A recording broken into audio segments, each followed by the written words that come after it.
protocol. Now, the last thing I'll make a comment on, and it's a question that I'm getting a lot, because now we're using a lot of sex semen. We're using, and why are we using sex semen? Because we've got fertility so high in these lactating dairy cows. You know, when we had 30% conception rates, nobody wanted to use sex semen in a lactating dairy cow.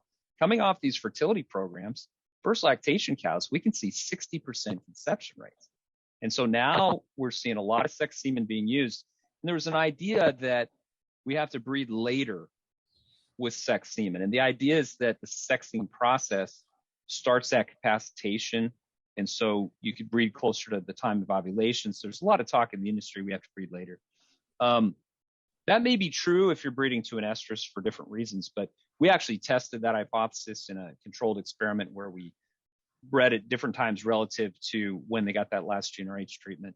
And when we delayed breeding, actually, the fertility was worse in our study. And there's a couple other studies where it showed it was no better. And so I've been saying with sex semen, you want to breed them at the right time, which is still around that 16-hour time period. I think that's going to be the best. But that's just critical. Those things have to get done correctly on a farm.